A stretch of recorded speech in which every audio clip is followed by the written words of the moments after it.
이 복음은 하나님이 선지자들을 통하여 그의 아들에 관하여 성경에 미리 약속하시는 것이라. 아멘. 저는 이 로마서를 읽으면서 사도 바울의 인생에 대한 정의를 이렇게 내리게 되었습니다. 복음의 밭이다라는 그런 생각을 하게 되었는데요. 이 복음의 밭이라고 하는 것은 하나님께서 이미 우리에게 말씀하신 내용이기도 합니다. 고린도서 3장 9절에 보게 되면 우리를 하나님의 밭이라 그렇게 칭하시는 장면이 있는데요. 함께 한번 읽어볼까요? 고린도서 3장 9절입니다. 시작. 우리는 하나님의 동역자들이요 너희는 하나님의 밭이요 하나님의 집입니다. 하나님의 그 뿌리시는 씨를 받아서 그것이 자라 열매를 맺는 하나님의 밭이 되기를 원하시죠. 하나님께서는 누가복음 8장의 말씀을 통해서 씨 뿌리는 자의 비유의 이야기를 하시죠. 근데 그 씨는 하나님의 말씀이다라고 이야기하십니다. 우리는 하나님의 밭으로서 말씀의 씨가 잘 심겨져 자라 열매 맺는 말씀의 밭이 되기를 원하신다는 것이죠. 여러분, 우리가 밭에 대한 경험들이 있으신 분들도 있겠고 우리 신세대들은 뭐 밭에 어떤 경험들이 많이 없을 거예요. 옛날에 저 같은 경우도 밭에 가서 농작물을 심는 그런 경험들이 상당히 많았는데요. 뭐 봄에 어떤 씨앗을 심는 경우가 있고 그냥 그것을 걷어들여 또 가을에 또 씨를 뿌리는 경우들도 있습니다. 1년에 한 2번 정도 밭에 씨를 뿌리는 그런 경우죠. 근데 그 밭에 무엇을 뿌리냐에 따라서 그 밭의 성격과 이름이 달라지게 됩니다. 봄에 뭘 뿌리느냐 또 가을에 뭘 뿌리느냐에 따라서 밭의 이름이 달라지죠. 이제 우리가 이제 김장철을 맞이하게 됐는데 뭐 배추를 심고 물을 심게 되죠. 똑같은 밭인데 거기에다가 물을 심으면 자, 그 밭은 무슨 밭이 되죠? 무밭이 되죠. 그럼 거기다가 배추를 뿌리면 배추밭이 되죠. 밭은 똑같은 밭인데 어떤 씨를 뿌리냐에 따라서 그 이름이 결정되어지는 것입니다. 하나님께서 우리가 하나님의 밭으로서 말씀을 잘 받아서 그것이 자라 열매 맺는 자들이 되기를 바라시는 거죠. 자, 그런데 예수님 그리스도 뿌리는 자의 비유를 보게 되면 믿는 사람들 중에는 다른 밭이 있다고 얘기를 해요. 바위밭도 있고요. 또 어떤 밭은 가시떨기 밭이 있다고 얘기합니다. 여러분, 바위밭은 무엇에 취약한 사람이죠? 시련 앞에 상당히 취약한 사람이에요. 하나님 말씀의 은혜도 받아요. 또 말씀을 실천하기도 합니다. 근데 결정적 순간이 다가옵니다. 어려움이 닥치면 모든 것을 다 포기해버리는. 그래서 그 밭은 바위만이 아주 가득한, 그래서 바위밭이 된다라고 이야기를 하죠. 근데 바위밭은 하나님의 밭이라고 일컬음을 받기에는 부족할 것입니다. 가시떨기는 무엇에 취약하죠? 세상의 유혹이 취약합니다. 여러분, 세상의 유혹은요 아주 매력적입니다. 우리의 오감을 자극하고요, 우리로 하여금 쾌락을 느끼게 하는 그런 강력한 유혹의 대상이 바로 세상의 유혹이죠. 그래서 말씀이냐 세상의 유혹이냐 했을 때 이 가시떨기 밭은 그냥 세상의 유혹에 금세 넘어가는 그런 심령을 가시떨기 밭이라고 얘기합니다. 근데 그 사람에게 가득한 건 뭐예요? 가시떨기가 가득해서 가시떨기 밭이라고 얘기합니다. 근데 하나님께서는 우리가 하나님의 밭으로서 복음이 잘 심겨지고 또 그 복음이 잘 자라 열매 맺는, 그래서 말씀의 밭 그리고 복음의 밭이 되기를 하나님께서 원하시는데 바로 이 복음의 밭이 되었던 인물이 바로 사도 바울이었다는 거죠. 그리고 로마 교회를 향해서 복음을 또 전파해서 그 로마 교회 성도들도 복음의 밭이 되도록 그렇게 힘썼던 인물이 바로 사도 바울입니다. 여러분, 바라기는 여러분과 저희 인생도 복음의 밭이 되어지기를 축원을 드립니다. 복음의 밭. 자, 우리 옆분들에게 한번 이렇게 권면하며 축복하듯이 이렇게 이야기를 하겠습니다. 복음의 밭 되십시오. 이렇게 축복하면서 인사 한번 나눠볼까요? 네. 그렇다면 복음이란 뭘까요? 복음. 자, 우리 한번 1절, 2절, 3절, 4절을 함께 한 다음에 함께 읽어볼까요? 복음에 대해서 설명하면서 계속 반복되는 단어가 있습니다. 지칭하는 대상이 있죠. 로마서 1장 3절, 2절, 3절, 4절 함께 한번 읽어봅니다. 시작. 이 복음은 하나님의 선자를 통하여 그의 아들에 관하여 성경에 미리 약속하신 것이라. 3절, 그의 아들에 관하여 말하면 육신으로는 다윗의 혈통에서 나셨고, 4절, 성결의 영으로는 죽은 자들 가운데서 부활하사 능력으로 하나님의 아들로 선포되셨으니 곧 우리 주 예수 그리스도시라. 복음이 뭐죠? 계속 2절, 3절, 4절에서 계속 반복되는 한 분이 있죠. 누구죠? 그의 아들, 그 다음에 예수 그리스도. 복음이 뭐죠? 예수 그리스도예요. 그러니까 사도 바울이 전했던 이 강렬한 이 복음의 핵심적 본질은 뭐냐면 예수 그리스도예요. 예수 그리스도. 그래서 복음에 대해서는 이렇게 정의를 내릴 수 있어요. 복음은 인격적인 거예요. 복음 대신 예수 그리스도를 인격적으로 만나고 또 그분과 함께 더불어 인생을 살아가는 것. 그게 바로 복음의 실체라고 할 수 있는 거죠. 근데 우리는 이 복음에 대해서 너무 기능적으로 이해하는 경향이 있어요. 기능적이라는 것은 뭐냐면 우리가 뭔가를 받는 어떤 그런 측면으로만 강조하고 있다는 거죠. 예수 그리스도 믿어 구원받아 언제 죽든지 천국에 간다. 상당히 기능적이잖아요. 그렇죠? 근데 이것도 잘못된 건 아니에요. 예수 믿어서 구원받아 천국 가는 건 맞는 얘기잖아요. 근데 여기는 인격적인 주님과의 관계가 없단 말이에요. 근데 주님은 우리에게 복음을 설명하시기를 바로 예수 그리스도, 바로 그 자신이 복음이고 그분과의 인격적인 만남과 관계를 형성하는 것이 바로 복음의 핵심이다라고 얘기합니다. 그래서 복음은 인격적인 거예요.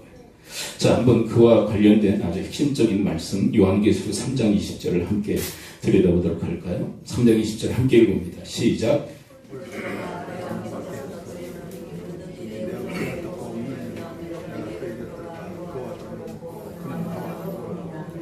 여러분, 예수 그리스도께서 우리의 마음의 문을 두드리신다고 얘기합니다. 복음이 우리를 인격적으로 대우하시는 거죠. 여러분, 만왕의 왕이신 예수 그리스도, 그리고 모든 것의 주가 되신 주님께서 우리의 마음의 문을 벌컥 열고 두드리실 수 있잖아요. 근데 그렇게 하시지 않고 우리의 마음의 문을 녹하신다고 얘기해요. 그리고 우리가 마음의 문을 오픈하면, 우리가 인격적으로 주님을 받아들이면 주님께서 들어와 우리와 더불어 먹고 나는 그와 더불어 먹는 교제의 인생을 살아가게 된다고 얘기하는 거죠. 여러분, 이것이 복음의 실체, 복음의 본질을 이야기하고 있는 거예요. 여러분, 복음이라는 것은 예수 그리스도이신데 그분과 인격적으로 만나서 그분과 함께 더불어 살아가는 그런 삶이 바로 복음의 핵심적 내용이라는 것입니다. 여러분, 여러분과 저의 인생 속에 이런 복음의 역사가 일어날 수 있게 되기를 축원을 드립니다. 단순히 기능적으로, 이 기능적인 것이 잘못됐다는 얘기는 아니에요. 근데 너무 좀 뭐랄까요, 드라이, 너무 이렇게 건조하잖아요. 그렇죠? 예수 믿어서 구원받아 언제가 뭐 죽든지 천국에 간다. 맞긴 맞는데 주님과의 관계가 없어요. 근데 주님은 얘기하십니다. 예수 그리스도가 바로 복음이시고 그분을 만나고 그리고 그분과 인격적인 그런 관계 속에서 살아가는 것, 그것이 바로 복음의 실체다라고 이야기를 하고 계신 거예요. 자, 그렇다면 이 복음에 대해서 2절부터 어떻게 설명하고 있는지 함께 들여다보도록 할까요? 로마서 1장 2절 함께 다시 한번 보도록 합니다. 2절 함께 읽어보죠. 시작. 이 복음은 하나님이 선자들을 통하여 그 아들에 관하여 성경에 미리 약속하신 것이라. 여러분, 이 복음, 아들에 대해서 어떻게 한 것이라고 얘기해요? 성경에 미리 약속하신 것입니다 라고 얘기를 해요. 여러분, 약속하셨다는 것은, 미리 약속하셨다는 것은 미리 계획하셨다는 거예요. 여러분, 예수 그리스도를 통해서 우리를 구원하시기로 주님께서 미리 계획을 하신 거예요. 미리 계획하셨다. 여러분, 예수 그리스도만으로 우리를 구원하시기로 하나님께서 계획하신 줄 믿습니다. 그게 다른 방법이 아니에요. 여러분, 어떤 분들은 이것에 대해서 상당히 볼멘 소리를 하고 항의하는 분들도 있어. 왜 예수로만 구원받게 하셨느냐? 하나님께 항의하는 거죠. 근데 한번 생각해 보세요. 여러분들의 그 가정에 그 비밀번호 그 도락이 있잖아요. 도락은 지나가는 나그네들이 결정할 수 있는 것이 아니라 그 집의 주인들만이 결정할 수 있는 거예요. 그렇죠? 그게 맞죠? 번호를 하나 결정해서 주인들이 결정을 하는 거예요. 근데 나그네가 지나가면서 왜 당신들만 그 비밀번호를 결정하느냐? 우리도 결정할 수 있도록 그 권한을 달라고 하면 그 말이 되지 않는 거죠. 여러분, 하나님 나라의 주인은 하나님이세요. 그리고 하나님에 들어오는 그 방법을 오직 예수 그리스도를 통해서 구원받게 하신 것은 하나님의 고유 권한이에요. 근데 우리는 하나님께 자꾸 따지는 거예요. 왜 당신의 나라에 들어가는데, 하나님 나라에 들어가는데 왜 당신이 결정한 것만이 유효하냐고, 우리가 결정하는 것도 받아달라고 그렇게 이야기하는 것은 말이 안 돼요. 근데 그게 말이 되는 것처럼 많은 사람들이 이야기한다는 거예요. 여러분, 하나님께서 미리 결정하신 구원의 방법은 오직 예수 그리스도밖에 없는 줄을 믿습니다. 이게 맞잖아요, 이게. 여러분, 집에 들어가는 게 더 중요합니까? 하나님 나라에 들어가는 게 더 중요합니까? 이건 비교도 할 수 없는 거 아니에요? 여러분, 아무도요, 집 앞에 서서 나그네가 왜 당신들 마음대로 이 비밀번호를 결정하냐고 내 의견도 좀 관철해달라, 이런 사람 한 사람도 없어요. 그건 말이 안 되기 때문에, 그건 할 수 없는 일이기 때문에. 근데 우리는 하나님 앞에 함부로 대갑니다. 왜 당신이 결정한 예수 그리스도 이외에는 왜 구원받지 못하겠느냐? 타종교에도 구원이 있다고 얘기하라고. 근데 여러분, 미리 정하신, 미리 계획하신 하나님의 구원의 방편은 오직 예수 그리스도밖에 없는 줄을 믿습니다. 이것이 가장 큰 틀의 이 복음에 대한 이야기예요. 그리고 여러분, 우리 한 사람 한 사람 구원받게 하신 것도 하나님이 미리 정하신 일인 줄을 믿습니다. 여러분, 그것에 대해서 로마서 8장 30절은 이렇게 이야기를 하고 계시죠. 8장 30절 함께 읽어볼까요? 시작. 또 미리 정하신 그들을 또한 부르시고 의롭다 하시고 위롭다 하신 그들을 또한 영원롭게 하셨느니라. 여러분, 여기에서 우리의 구원의 서정, 구원의 여정이 나와 있죠. 자, 몇 단계로 이야기를 하고 있죠. 자, 한번 봅니다. 첫 번째 뭐가 있어요? 이게 미리 계획하신 거예요. 여러분, 여러분들 한 사람 한 사람 구원받은 것은 하나님의 미리 계획하신 일인 줄을 믿습니다. 미리 정하신 거예요. 그 다음에 뭐 하셨어요? 정하시고 부르시고, 세 번째는요, 의롭다 하시고, 의롭다 하신 자를 마침내 영원롭게 하실 것입니다. 근데 여기서 미리 정하셨다는 것은요, 미리 플랜을 해놓으셨다는 거예요. 미리 계획하신 거예요. 여기서 나오는 게 뭐예요? 여기서 나오는 게 바로 칼빈의 예정론이 나오는 거예요. 여러분, 여러분들 한 사람 한 사람을 하나님께서 구원받을 자로 예정하신 줄을 믿습니다. 근데 이거는요, 믿지 않는 사람들 용이 아니에요. 그래서 이것을 너무 지나치게 해석하면 이렇게 해석하게 돼요. 어떻게 해석하게 되냐면, 구원받을 자와 구원받지 않을 자를 주님께서 정하셨다. 거기까지 가면 이건 극단적 해석이에요. 이것은 그렇게 해석하라고 우리에게 주신 게 아니에요. 여러분, 이 말씀을 듣는 사람들은 믿지 않는 사람들이었을까요? 믿는 사람들이었을까요? 믿는 사람들을 위해서 이 말씀을 하신 거예요. 당신이 예수 그리스도 믿잖아. 예수 그리스도 믿어서 믿게 됐잖아. 그것은 미리 정하신 일이야. 그러므로 이것은 변개할 수 있는 확실한 사실이야. 당신이 믿은 것 같지? 맞아. 당신이 예수 그리스도 믿어서 믿게 됐지. 그런데 그런 일들이 일어나게 된 이유가 뭐냐면 미리 정하셨기 때문에 그래. 그래서 우리의 구원의 확신을 더욱더 다지시기 위해서 이 말씀을 허락하신 거예요. 여러분, 이것을 극단적, 아까 이야기했죠. 구원받을 자와 구원받지 않을 자가 정해져 있다. 이런 식으로 해석하면 큰일 나는 거예요. 여러분, 제가 고등학교 3학년 때 이 문제 때문에 방황한 이야기를 드린 일이 있어요. 뭐 그것을 기억하시는 분들도 계실 텐데, 저는 참 그 중학교 1학년 때 신앙생활을 하면서 열심히 했죠. 고등학교 들어가서는 학생 회장이 돼서 토요일만 되면 학생의 임원들을 불렀어요. 그래서 구학리 119, 219, 3구가 있거든요. 우리 마을이. 근데 119, 219, 3구까지 학생들을 신방다녔어요. 근데 그때 구원의 감사와 그 감격이 얼마나 대단했는지 엄청난 그런 열심으로 학생회를 섬겼고 교회를 섬겼어요.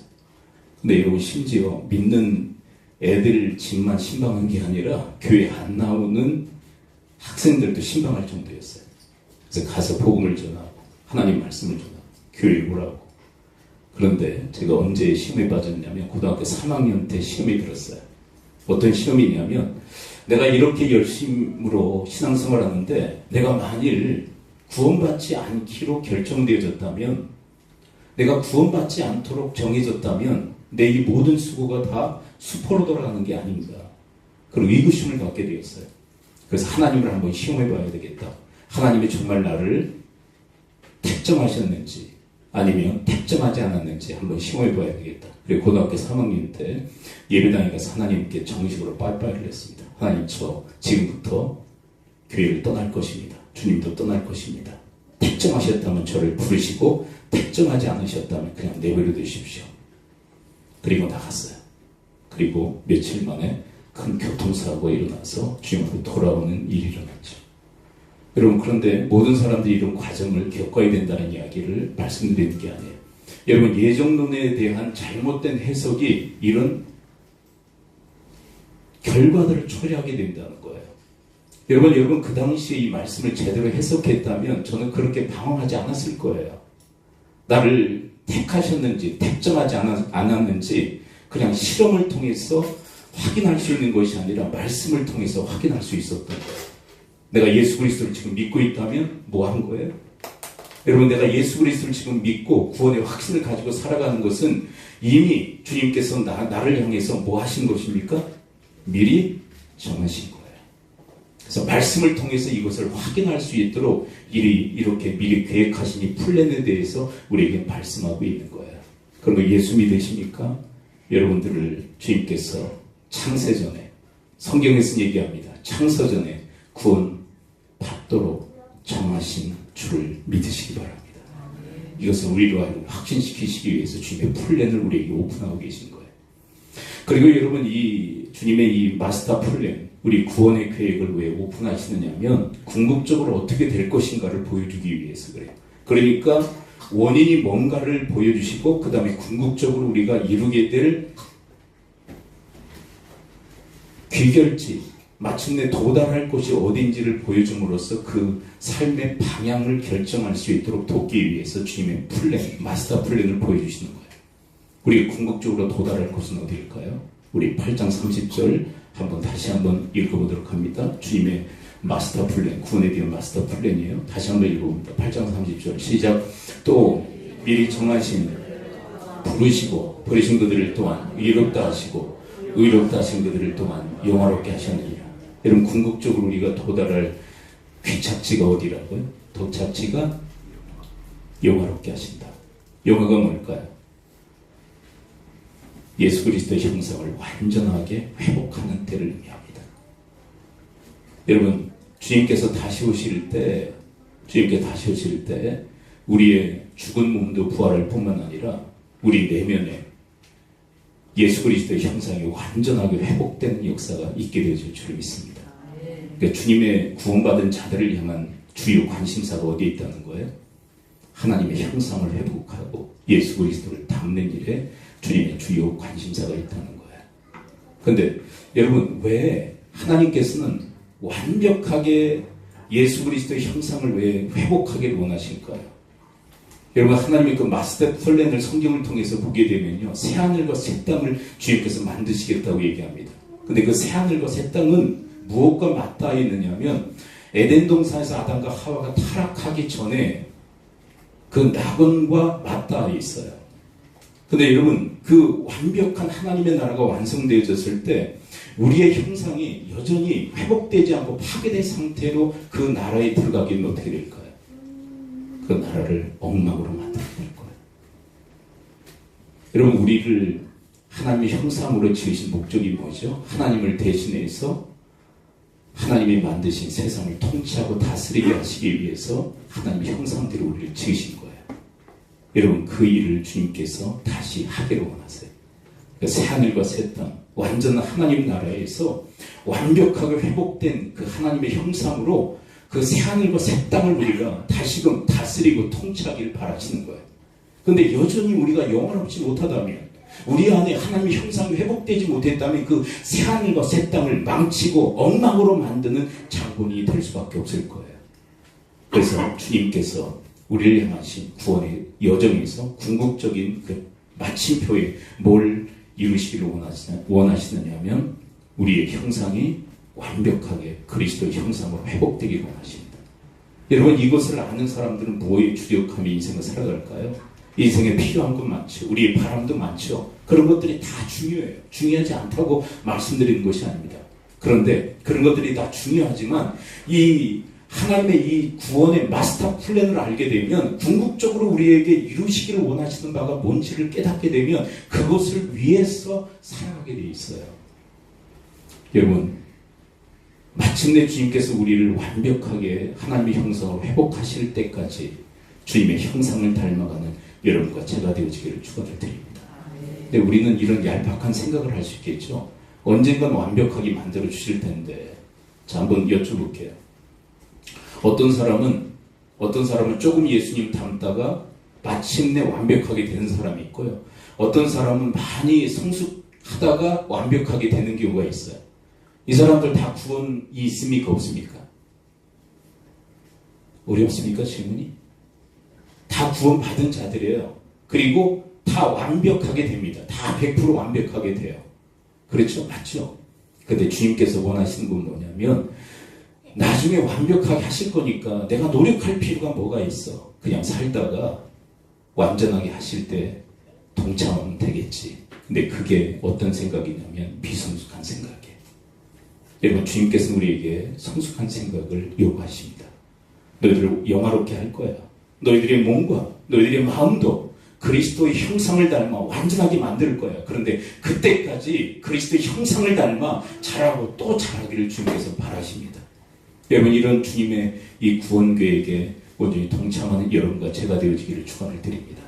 저는 이 말씀을 연구하면서 여러분, 누가복음 15장에 그 아버지와 두 아들이 나오지 않습니까? 근데 그 아버지, 집 나간 둘째 아들을 날마다 동구 밖에 나가서 먼 발치에서 아들이 오는지 기다렸던 그 아버지, 아버지의 재산을 미리 받아 탕진하고 돌아온 그 아들을 가슴에 품고 잔치를 열었던 그 아버지는 얼마나 훌륭한 인품의 사람입니까? 그렇죠? 근데 두 아들은요, 전혀 그 아버지를 닮아 있지 않아요. 희한하죠? 둘째 아들도 아버지의 마음을 아프게 하고 아버지의 재산을 받아서 타국에 가서 다 탕진하고 돌아오는 형편없는 아들입니다. 여러분, 큰 아들은 어떻습니까? 그 아들이 돌아왔을 때 동생이라고 부르지도 않아요. 당신의 아들이라고 칭합니다. 당신의 아버지의 그 모든 재산을 그렇게 받아서 탕진하고 돌아온 그 아들을 어떻게 이렇게 환대할 수 있습니까? 라고 아버지에게 따졌던 아들의 큰아들이 아버지의 그 성품을 전혀 닮지 않는 큰아들과 둘째 아들. 여러분, 이유가 뭘까요?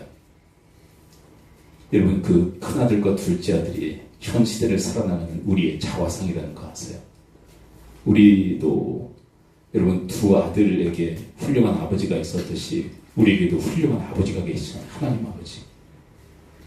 근데 우리 자식들은요, 그분을 많이 닮지 않아 있어요. 큰아들과 둘째 아들은요, 사실은 우리의 이야기예요. 근데 여러분, 그 큰아들과 둘째 아들이 왜 이렇게 그 훌륭한 아버지의 인품을 닮지 않은 것일까요? 전 중요한 이유가 여기에 있다고 생각해요. 뭐냐면 아버지의 그 성품에 관심이 없는 거예요. 그런데 여쭤볼까요? 둘째와 큰아들에게 관심사는 어디에 있을까요? 여러분, 우리가 관심을 기울이는 것을 우리는 추구하게 돼 있고요. 그것을 닮게 돼 있어요. 큰아들과 둘째 아들의 관심사는 오직 어디에 있을까요? 자, 힌트 드립니다. 둘째 아들, 아버지에게 뭐 달라고 그랬어요? 유산. 큰아들 왜 화냈습니까? 아버지의 유산을 탕진했기 때문에. 그러니까 큰아들과 둘째 아들의 관심사는 어디에 있어요? 돈에만 있었어요. 돈에만.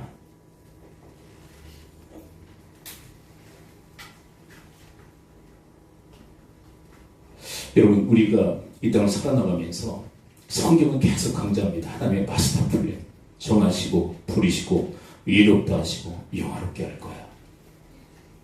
여러분, 우리가 물질 세계를 살아가기 때문에 재물이 얼마나 필요하고 중요한지 너무 잘 압니다. 어떤 분은 제 설교를 들으면서 이렇게 오해하실지도 모르겠어요. 목사는 철딱서니가 없어. 돈이 얼마나 중요한데 중요하지 않다고 얘기해. 여러분은 중요하지 않다고 얘기하는 걸까요? 이런 물질은, 이 물질 세계를 살아나가면서 우리가 이 땅에 발을 딛고 살아나가면서 물질은 너무나도 중요해요. 그래서 재물을 하나님으로 섬길 정도로 재물은 너무나도 중요합니다. 그렇지만 여러분, 재물 중요하지만 중요해요. 그렇지만 그보다도 중요한 것은 바로 영화롭게 되는 것.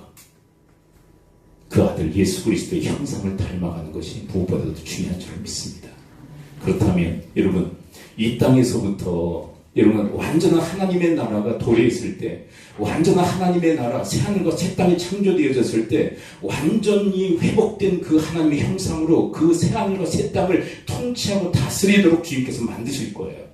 그런데 여러분, 이 땅에서부터 그리스도의 형상을 닮아 내가 발을 딛고 살아가는 이 땅을 통치하고 다스린다면 여러분, 하나님의 형상으로 이 땅을 통치하고 다스린다면 그곳이 하나님의 나라라고 성경은 우리에게 가르쳐주고 있어요. 나중에가 아니라 지금부터라도 여러분, 주님의 형상을 닮아 이 땅을 하나님의 나라와 그리고 주님의 그런 나라로 통치하고 다스릴 수 있는 주님의 사람들 되어지기를 축원을 드립니다. 이 마스터 플랜, 구원의 마스터 플랜을 우리에게 오픈하시는 이유 뭐예요? 확신 갖게 하기 위해서. 미리 정하신 거야. 그리고 또 뭐예요? 우리의 삶의 방향성을 가르쳐 주시기 위해서 우리에게 당신의 마스터 플랜, 복음에 대한 이야기를 하고 계신 거예요. 자, 좀 더 시간을 좀 빨리 좀 진행시키도록 하겠습니다. 3절 함께 볼까요? 아들 예수 그리스도가 복음이죠. 이 복음에 대해서 계속 설명합니다. 로마서 1장 3절 함께 읽어봅니다. 1장 3절 시작. 그의 아들에 관하여 말하면 육신으로는 다윗의 혈통으로 나셨고. 이거 무슨 얘기냐면 사람으로 오셨다는 거예요. 여러분, 예수 그리스도께서 사람으로 이 땅에 오셨습니다. 하나님으로 계신 게 아니라 하나님의 자리를 내려놓고 인간의 몸을 입고 이 땅에 오셨습니다. 그것이 바로 혈통으로 나셨고라고는 그런 의미예요. 신학적으로 이것을 인성이라고 얘기하죠. 로마서는 좀 어렵습니다. 상당히 신학적인 내용들이 많이 담겨져 있기 때문에. 그래도 한 번 이상은 이 로마서 말씀을 통해서 신학적으로 좀 정립하는 시간들을 가졌으면 좋겠습니다. 예. 여러분, 사람으로 오셨다는 것은 왜 그렇게 사람으로 오실 수밖에 없었는가? 한 사람이 일을 저질렀기 때문에 그래요. 로마서 5장 12절을 함께 읽어볼까요? 로마서 5장 12절 함께 읽어봅니다. 시작. 그러므로 한 사람으로 말미암아 죄가 세상에 들어오고 죄로 말미암아 사망이 들어왔느니라. 이와 같이 모든 사람이 죄를 지었으므로 사망이 모든 사람에게 이르렀느니라. 이 한 사람은 누굴까요? 인류를 대표하는 한 사람. 대답하셔도 괜찮습니다. 이 한 사람은 누구예요? 아담이에요. 아니, 목사님, 하와가 먼저 죄를 짓지 않았습니까? 그러니까 하와라고 얘기해요. 아니에요. 하나님께서는 그 대표로 아담을 지으셨어요. 그래서 아담에게 책임을 추궁하시는 거예요. 한 사람으로 인하여서 모두가 죄인이 되었고, 그리고 사망이 왕노릇하게 되었습니다. 여러분, 인류 가운데 우리 인류 역사에 그리고 한 사람 한 사람에게, 모든 사람에게 죄와 사망이 임하게 된 것은 바로 그 한 사람 때문에 그래요. 이 비극은 바로 그 한 사람 아담 때문에 일어난 것입니다. 그래서 예수님께서 다른 한 사람으로 이 땅에 오실 수밖에 없었다라고 성경은 설명합니다. 로마서 5장 18절 함께 읽어볼까요? 로마서 5장 18절. 자, 이 한 사람으로 다 죄인이 되었고 사망이 왕노릇하게 되었다며. 자, 로마서 5장 18절 함께 읽어봅니다. 시작. 그런즉 한 범죄로 많은 사람이 정죄에 이른 것 같이 한 의로운 행위로 말미암아 많은 사람이 의롭다 하심을 받아 생명에 이르렀느니라. 여러분, 한 사람 때문에 죄와 사망이 이르렀다면 여러분, 한 사람 예수 그리스도를 통하여서 우리에게 하나님의 의가 임하고 하나님의 생명이 임하게 될 줄을 믿습니다. 그 죄와 사망에서 우리를 구원하시기 위해서 예수님이 한 사람으로 이 땅에 임하십니다. 그것이 바로 다윗의 혈통으로 이 땅에 오신 예수님, 바로 그 예수님 그 한 사람에 대한 이야기를 우리에게 말씀하고 있는 거예요. 여러분, 이 예수 믿으면 죄와 사망에서 건짐을 받아 구원함에 이르게 되어지는 줄 믿습니다. 자, 그 다음에 1장 4절에 쓰는 어떤 얘기를 할까요? 3절에 쓰는 예수 그리스도의 인성에 대해서. 그 다음 로마서 1장 4절은 어떤 얘기를 할까요? 신성, 신적 존재에 대한 이야기를 하십니다. 로마서 1장 4절 함께 읽어봅니다. 시작. 성결해요. 영으로는 죽은 자들 가운데서 부활하사 능력으로 하나님의 아들로 선포되셨으니 곧 우리 주 예수 그리스도시니라. 여러분, 하나님의 아들이심을 예수님은 어떻게 증명하셨다고요? 죽은 자 가운데서 다시 살아나심으로. 여러분, 예수 그리스도는 당신이 하나님의 아들, 신적 존재임을 어떻게 증명하셨느냐? 바로 다시 살아나심으로. 여러분, 이 땅에 많은 종교 창시자들이 있습니다. 다 죽었습니다. 살아난 자가 없어요. 왜요? 그들은 사람이기 때문에. 그냥 사람으로 끝났기 때문에. 그러나 예수 그리스도의 말로 죽은 자 가운데서 다시 살아나심으로 당신이 신적 존재, 하나님의 아들일 뿐만 아니라 하나님이심을 스스로 증명하신 줄을 믿습니다. 우리가 믿는 하나님은, 우리가 믿는 주님은 바로 그런 분이에요. 여러분, 그분을 믿을 때 그 부활의 능력이 우리의 능력이 되는 줄을 믿습니다. 그에 대해서 이야기를 하시죠. 로마서 6장 8절 9절 함께 읽어봅니다. 로마서 6장 8절 9절 함께 읽어봐요. 시작. 만일 우리가 그리스도와 함께 죽었으면 또한 그와 함께 살 줄을 믿노니 이는 그리스도께 죽은 자 가운데 살아나셨으며 다시 죽지 아니하시고 사망이 다시 그를 주장하지 못할 줄을 알미로라. 여러분, 그리스도께서 구절을 잘 보세요. 그리스도께 죽은 자 가운데 다시 살아나셨으며 다시 죽지 아니하시고 사망이 다시 그를 주장하지 못할 줄을 알미라. 여러분, 이 은혜가, 이 능력이 우리 가운데도 동일하게 임하게 되어진 줄을 믿습니다. 그리스도께서 죽은 자가 다시 살아나셨으며 죽지 아니하시고 사망이 다시 그를 주장하지 못하는 것처럼 예수 그리스도를 믿는 자마다 이 부활에 동참하여 우리는 다시 죽지 아니하고 사망이 우리를 주장하지 못하고 생명이 우리의 왕노릇하는 존재가 되어진 줄을 믿습니다. 이것이 바로 신적 예수 그리스도 그분을 통한 은혜다. 우리에게 주신 하나님의 구원의 은혜다라고 얘기해요. 여러분, 우리는 더 이상 죄와 사망이 왕노릇하는 존재가 아니라 의와 그리고 생명이 왕노릇하는 그런 존재가 되어진 줄 믿습니다. 네, 여러분, 이제 우리는요, 누구의 이제 종노릇하는 자가 되었어요? 뭐가 왕노릇하는 존재가 되었습니까? 생명이 왕노릇하는 존재가. 여러분, 우리 한 사람 한 사람 예수 그리스도를 믿는다면 이제 더 이상 사망이 왕노릇하는 것이 아니라 생명이 왕노릇하는 존재들이 되었는데, 여러분, 그렇다면 생명이 왕노릇한다는 것은 무슨 의미일까요? 한 구절만 더 보고 말씀의 결론을 맺습니다. 요한일서 5장 12절입니다. 그 생명은 도대체 뭘 의미할까요? 요한일서 5장 12절 함께 읽어봅니다. 시작. 아들이 있는 자에는 생명이 있고 하나님의 아들이 없는 자에는 생명이 없느니라. 여러분, 아들은 누구죠? 예수 그리스도입니다. 예수 그리스도가 있는 자에게는 생명이 있다. 여러분, 예수 그리스도와 생명으로 하나를 보고 있는 거예요. 그러므로 여러분, 생명이 왕노릇한다는 것은 누가 우리 인생에 왕노릇한다는 것일까요? 바로 예수 그리스도가 왕노릇하는 것을 의미하는 거예요.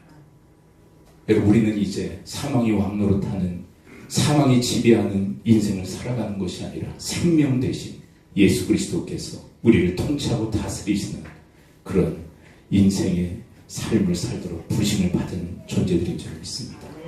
근데 여러분, 로마서를 보게 되면요, 이런 참 흥미로운 말씀이 있어요. 뭐냐면 우리가 그리스도 예수 안에서 생명 가운데 왕노릇하리로다. 여러분, 생명이 왕노릇한다, 그건 이해가 되잖아요. 근데 우리가 생명 가운데서 우리가 왕노릇하게 된다고 얘기해요. 이거 무슨 얘기냐면 이것이 밀접한 연관성이 있어요. 여러분, 생명 대신 예수 그리스도께서 우리 인생에 왕노릇하신다면, 우리를 통치하고 다스리신다면 우리도 생명 가운데서, 풍성한 생명 가운데서 왕노릇하는, 생명을 누리고 그리고 그 생명 가운데서 세상을 통치하고 다스리는 왕노릇하는 자로 이 땅에서 살게 하시겠다고 주님은 우리에게 약속하고 계신 거예요. 이것도 주님의 구원의 마스터 플랜이죠. 그래서 우리에게 왜 계시하십니까? 그렇게 생명을 누리며 이 땅에서 왕노릇하며 살기를 바라시는 주님의 마음이 담겨져 있는 거예요. 여러분, 그러니까 아까 기능적인 그 말씀이 너무 막 복음에 대해서 너무 이렇게 축소시킨 거잖아요. 예수 믿고 구원받아 언젠간 언제 죽든 천국에 간다. 기능적인 건 맞아요. 맞아요. 맞는 말이에요. 근데 너무 복음에 대해서 축소해놓고 너무 기능적인 것으로 그렇게 국한시켰어요. 이제 우리는 생명 대신 예수 그리스도를 우리가 인격적으로 만나고 그분의 통치와 다스림을 받아들임으로 여러분, 우리도 생명 가운데서, 풍성한 생명 가운데서 세상을 통치하고 다스리는 왕노릇하는 자로 부르심을 받은 줄을 믿습니다. 이것이 주님의 구원이라는 거예요. 이게 복음이라는 거예요. 그러므로 여러분, 이 땅에서 생명 가운데서 그리스도를 통하여 풍성한 그 생명을 누릴 뿐만 아니라 여러분들이 이 땅에서 당당하게 왕노릇하는 그런 삶을 살아갈 수 있게 되기를 축원드립니다. 기도하겠습니다. 예수, 우리 함께 기도할 때 말씀 붙들고 기도하기로 합니다. 오늘 본문에서 복음은 예수 그리스도시라고, 그 그분을 우리는 인격적으로 만나고 그분과 인격적인 그런 교제 가운데 살아가야 된다.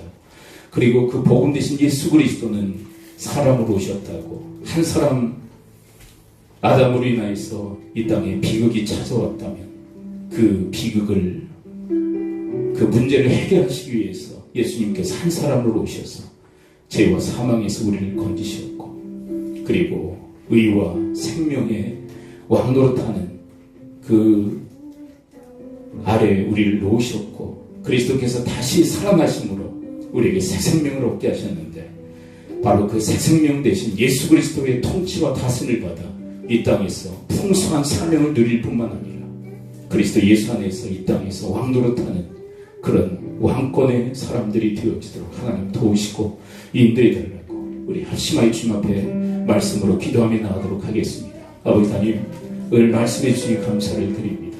아버지 하나님, 예수 그리스도의 그 복음, 그리스도를 인격적으로 만나고 또 인격적으로 그렇게 관계를 맺으며 이 땅을 살아가는 저희들이 되어지도록 인도하여 주옵소서.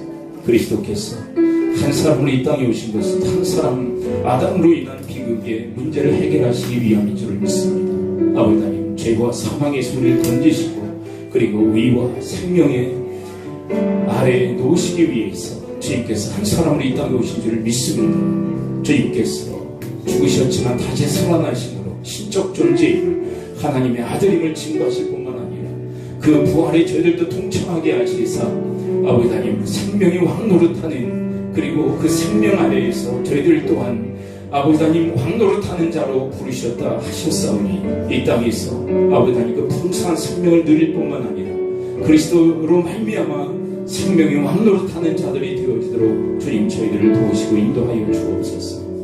아버지 하나님, 오늘 말씀해 주신 감사를 드립니다.